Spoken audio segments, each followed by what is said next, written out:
Welcome to my 24th reflection video of my 30-day reflection challenge. To get straight to the point, this video is going to be about relationship stuff. Just for some background knowledge, I don't usually talk about relationships. I usually keep my stuff to myself. I don't really post about relationships. I usually don't share stuff about relationships on social media. It's within certain limits that I do that because I don't engage in these conversations because ever since I was a teenager and even started thinking about dating and processing all this part of life and humanity with dating and romance and all that, I had my limits and my reserves about these conversations because people take these conversations very seriously, and everybody got their own different beliefs. It's like talking about sexuality, religion, politics. You just don't. If you can't handle it or you don't want to, just don't engage in these conversations. And secondly, I bring this up because it sat on me today after I saw this one post, and I had it in my notes as well of an idea for a reflection video, and I chose to do relationships. Now, you might ask yourself, what do I know about relationships? You're only 27. What am I going to say that you haven't heard already? You understand, for the older people. But for those of us who are my age range and younger, why not just listen and here you go? Maybe you might learn a thing or two, maybe not, but I'm just sharing. So this is it. When I grew up, I had one, you would say, girlfriend, that I knew very closely. I was a neighbor with, we grew up together. My family knew her family, you know, very close. And that person became my first girlfriend. I'm fast tracking a lot of the story because I don't want to drag too much out, but that person became my first girlfriend. And a lot of us, well, some of us have relationships like that where we grew up with a person and we knew a person for years and years and years, and we think we can carry them into a serious relationship, and the reality turns out that you can't. It doesn't matter if you grew up with a person, and even that fact alone, when you're married with a person or engaged with a person or just simply dating a person for months or years, you realize at some point that this isn't just going to work. This is not going to, I don't want to be with you anymore. I don't want to be around you. You're not a match for me. You're not deeply connected to me. And you realize that, you cut it loose. It took some time for me to realize that and accept that and process that and stop imagining and pretending like we had something going on as a teenager, and we didn't. But some of it is, I would say, her fault, and maybe some things were my fault. But when I look back on it much maturely, and I'm older now and I've been through more things, we wasn't meant to be together. And it's that plain and that simple, because I was incapable, and I'm pretty sure she was incapable of making certain decisions and getting things to a certain level for us to even work out. It just wasn't going to happen, especially for myself.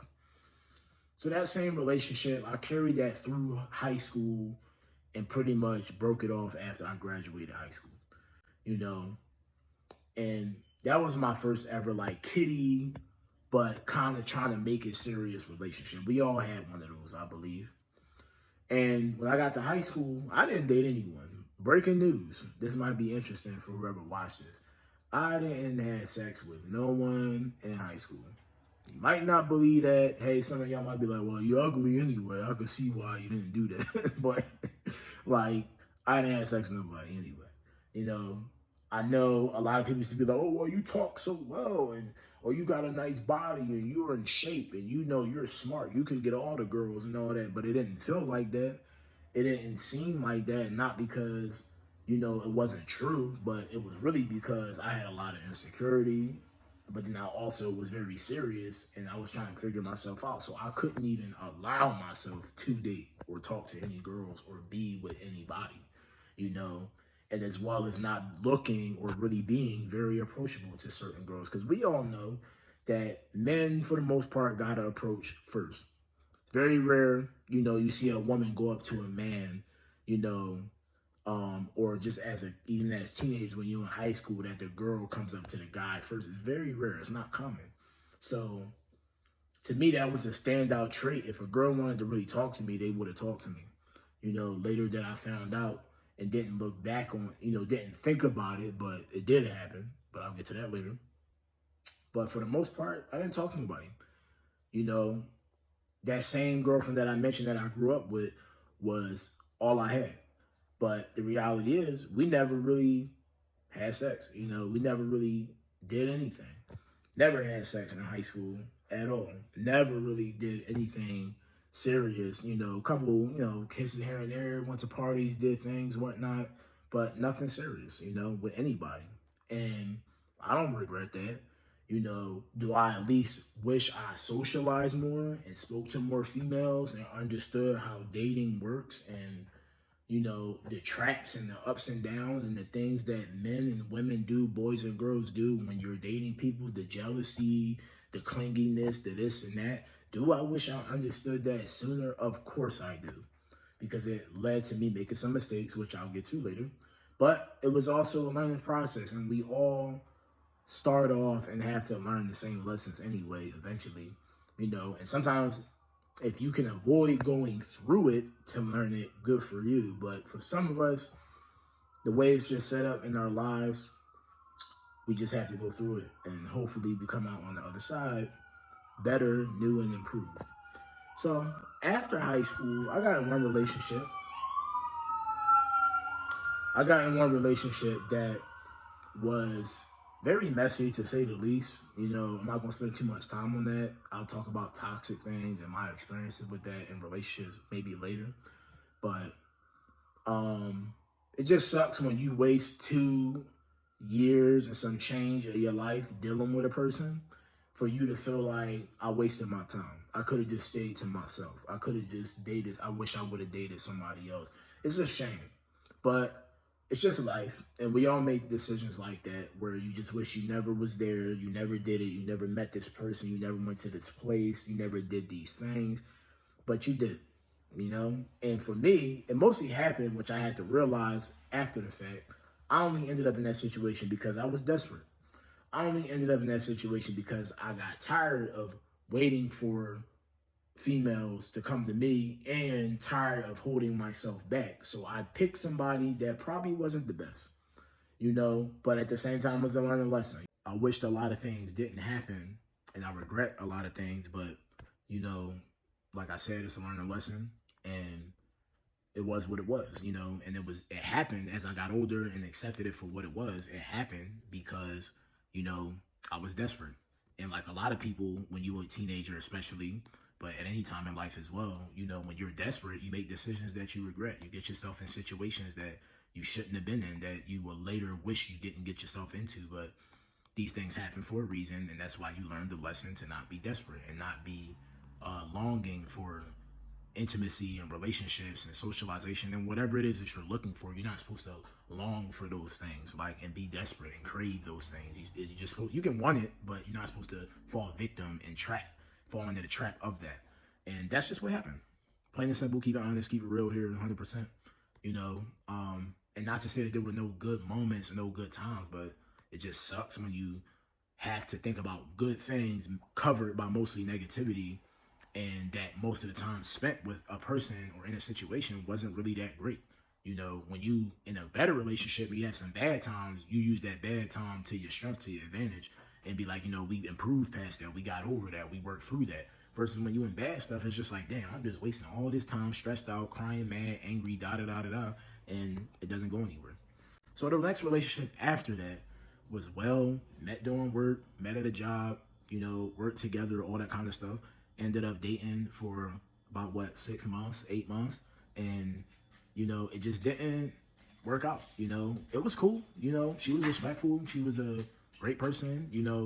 I was in a better stage of my life. I had more experience. I knew what I was talking about. We had similar things that we thought, similar beliefs, lived life a certain way. We had kind of a match going, but when you really know yourself, and this is a problem with today's dating, of course, is that a lot of people don't know themselves. They don't know what they really want. They don't know what they're really looking for. And even if you don't know, you're just not in tune with what's really going on and what you really think and how you really feel for real. So you just end up dealing with situations thinking that it's going to turn into something and it's not, but you can't be real with the feeling that this ain't right. To me, I started to feel like, this is going past the point that I really wanted it to. I was basically dragging this person along without really meaning to. And I start to realize that's what I'm doing. you know, but we agreed after a certain point that this had went too far, you know, but I had ended up making somebody hurt because they wasn't really over it like I thought I was, like I thought they were, and they had much more feelings than I thought they did, you know, than I actually had, and that's not fair.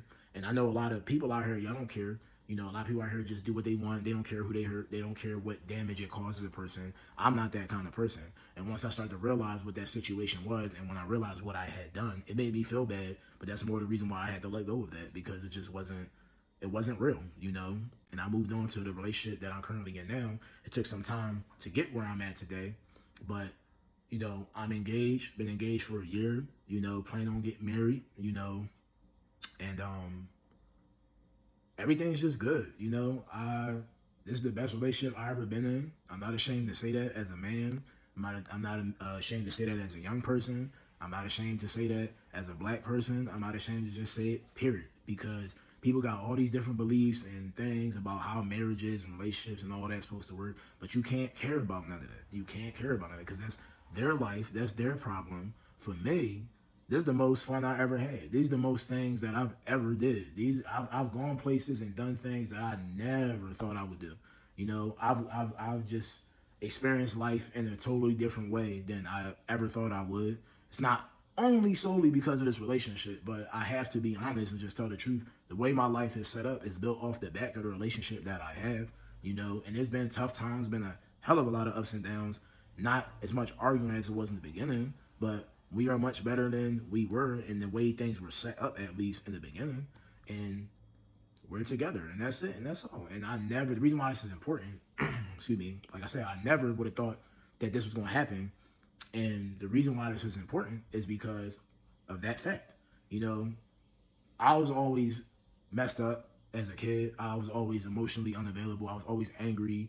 I didn't know how to express myself, you know, and it had challenges through my relationships as to why maybe some of those things didn't work out. But that's, like I said earlier, why those things didn't work out, because I wasn't in a certain way. Those people weren't a certain way, and it just wasn't meant to be. But to find myself in this situation, I'm proud of it. You know, I'm happy. I'm not ashamed. I don't regret my decision. And no one, whoever you are, you know, you should never want to be ashamed of wanting to commit to something and want to experience something, however long that lasts. You don't know how long it's going to last, but you don't fear that. As we know today, and one of my biggest points with this whole video is that, you know, you don't know what something's going to turn out to be, how it's going to turn out, you know, for better or for worse, you know, to keep it simple for now. You don't know. And of course, keep your eyes open, be smart.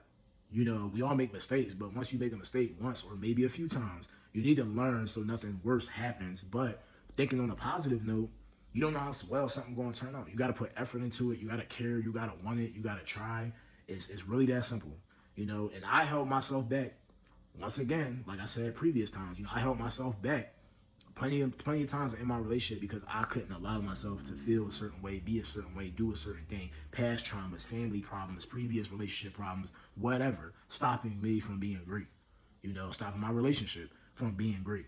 And I'm just saying that, you know, like I said, as a young person, as a black person, as a man, because all these kind of labels and things that people say on the internet and just in person about these things, and they don't have to be true. It may be true in a lot of situations that young couples don't last. People get married young don't last. Black marriages don't last or never are serious. You know, and just marriage in general is a touchy topic, especially in these times, more than ever. But those are some people's stories, not everyone's. And I know people like to say, oh, well, statistics show that most marriages don't work. It's like, let's count all the reasons why marriages don't work, you know? And a lot of it has to come down to, like I've been saying through this whole thing, is decision making. What was your intent? What did you feel? What did you really want? What was your goal? What do you know? What are you trying to know? What is it that you want out of the relationship? And because no one asks these questions, not no one, but a lot of time, people who end up complaining and been through so many messy situations, they haven't, or they don't take the time to sit down and be like, why am I really doing this? Why do I really want to mess with that person and go into their life, you know? And to close this out, I seen a post before, like years ago. It was mostly applying to women, but to rephrase it, it's like, if you have no intentions of improving that person's life or contributing anything to them, leave them alone. it was especially towards men that mess with women that are unbothered and just doing their thing. But men got to go over there and go chase that woman and then ruin their life because you don't got yourself correct. I believe in that. I agree with that. I don't care what nobody say. If you don't got no plans to really invest or like do anything or spend some time or at least not communicate what you want clearly, leave the person alone. Leave them alone. You know, better yet, be happy, do yourself a favor and leave them alone and focus on yourself because you may think you're ready for something and you're not. Plain and simple. That's my video on relationships. I know that's a lot. Thanks for listening. If you made it to the end, like, comment, share, leave some feedback, and wait for the next video. Thank you.